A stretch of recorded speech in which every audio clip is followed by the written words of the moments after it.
மயான கொள்ளை பார்ட் 3 பார்க்கலாமா? ஈவினிங் மறுபடியும் ஃப்ரெஷ் அப் ஆகிட்டு தேர் ஊர்வலத்துக்கு ரெடி ஆகிட்டோம். எங்களோட இன்னும் கொஞ்சம் ஃப்ரெண்ட்ஸ்லாம் வந்திருந்தாங்க. சாமிலாம் அலங்காரம் பண்ணி ஒரு வழியாக தேர் இழுக்கவோ ஆரம்பிச்சிட்டாங்க. இன்னைக்கு ஃபுல்லாக நடந்துகிட்டே இருந்ததுனால இந்த ஊர்வலத்துக்கு ஃபுல்லாக போக முடியல. ஒரு பாதி வரைக்கும் போனேன். அதுக்கப்புறம் ஃப்ரெண்ட்ஸோடு சேர்ந்து பைக் ஓட்ட கற்றுட்டு இருந்தேன். தேர் ஊர்வலம் முடிச்சுட்டு வந்தோடனே சாமி வர வச்சு நாவலுவு போடுறது தான் பண்ணிட்டு இருந்தாங்க. அப்புறம் இந்த திருவிழா நடந்ததுலாம் சந்தோஷமான்னு கேட்டுட்டு இருந்தாங்க.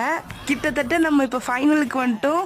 சாமி வர வச்சு குறி கேட்கறது அதெல்லாம் கஷ்டத்துலாம் நிறைய பேர் கேட்டதுக்கப்புறம் நம்ம ஐட்டம் தான். கும்பம் கலைச்சிட்டாங்கன்னா எல்லாருக்கும் அந்த இலையில இருக்க சாப்பாடுலாம் தருவாங்க. கும்பமும் சீக்கிரமா கலைச்சி முடிச்சிட்டாங்க. அப்புறம் சாப்பாடு போட ஆரம்பிச்சிட்டாங்க. நானே எனக்கு பிடிச்ச ஐட்டத்தெல்லாம் சோறு குழம்புன்னு சாப்பிட்டுட்டு ஃபேமிலி அண்ட் ஃப்ரெண்ட்ஸோட வீட்டுக்கு கிளம்பிட்டோம். நாங்கள் வீட்டுக்கு கிளம்பும் போது டைம் வந்து ஒரு 2 o'clock இருக்கும். ஒரு நைட் ட்ரைவ் மாதிரி சூப்பராக வீட்டுக்கு கிளம்பிட்டோம். என்னை சப்ஸ்கிரைப் பண்ண மறந்துடாதீங்க.